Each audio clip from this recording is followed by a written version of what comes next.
معقولة الحمامة فيها ريشة كبيرة حتى بعد ما اتسلقت واتحمرت كمان؟ مش فاهمة. اللي سلقها وحمرها ما شافش الريشة الكبيرة دي؟ طب اللحمة الموزة كمان فيها شعر؟ مش يمكن يا جماعة طالعة موضة واحنا مش واخدين بالنا؟ اصل انا برضك شفتها في كذا محل والناس بتشتكي. يلا بينا يا جماعة نبدأ الفيديو بتاعنا. السلام عليكم ورحمة الله وبركاته. ازيكم حبايبي؟ عاملين ايه؟ يا رب يكون كلكم بألف خير.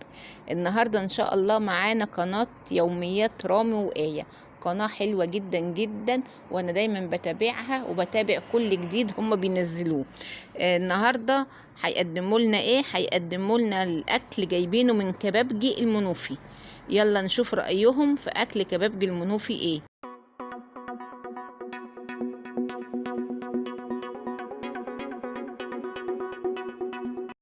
جايبين طبق ورق عنب بالكوارع، تمنه 155 جنيه.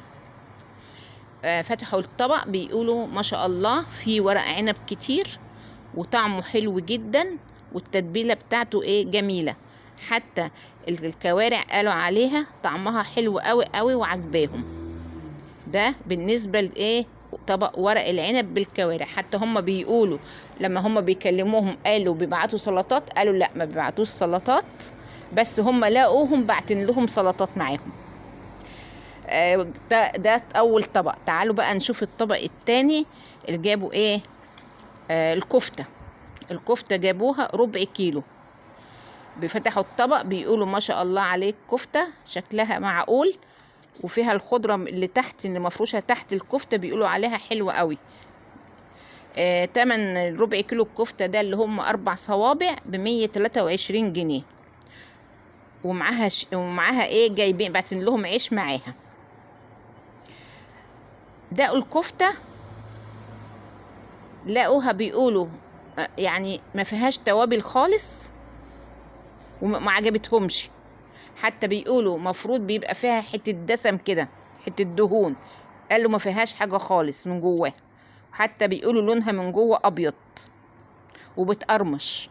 فهم ما عجبتهمش الكفتة خالص كده. خلاص خلصنا الكفتة. يلا نخش على ايه جابوا ايه. البابا غنوج اللي هم بعت السلطات اللي مع الايه مع الكفتة. بابا غنوج قالوا عليه جميل جدا، وكمان الطحينة قالوا عليها حلوة قوي قوي، وكمان عشان فيها ايه فيها توم، عشان هم بيحبوا الايه الطحينة ام توم. يلا بقى نخش على ايه. جايبين فتة الموزة الضاني. فتة الموزة الضاني جايبينها ب222 جنيه. اول ما فتحوا الطبق بيبصوا لقوا فيها شعر كتير جدا في الموزة. لقوا فيها شعر كتير جدا. راحوا ماسكينها قاطعين الجزء اللي فيه الشعر وركنوه بعيد خالص. بقى بتاع اللحمة اللي اخدوه اللي ما فيهوش شعر بيقولوا عليه لحمتها حلوة قوي ومستوية جدا. الفتة الصلصة بتاعتها قلبة على ريحة الكشري.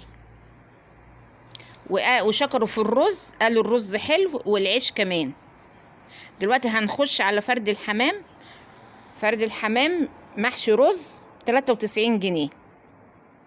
اول ما مسكوها لقوها لونها غامق قوي قوي ومتحمرة جامد، ومحطوط تحتيها كام شريحة بطاطس. بصوا فيها لقوها فيها ريشة طويلة. اتضايقوا جدا. حتى رامي قال ان هو نفسه جزعت منها بسبب الريش. واللي ضايقهم كمان ان هي محروقة قوي، وقالوا عليها زي ما يكون كانت بايتة وتسخنت تاني. وقالوا الرز معجن شوية وفيه توابل كتير. بس شكروا قوي في لحم الحمامة وقالوا عليها متبلة حلوة قوي وطعمها جميل. احنا كده خلصنا الفيديو بتاعنا، وبنشكر قناة يوميات رامي وآية. يلا يا بنات عشان ما اطولش عليكم، اللي ما اشتركش في القناة يشترك ويفعل الجرس عشان يوصلوا كل جديد من عندنا. مع ألف سلامة.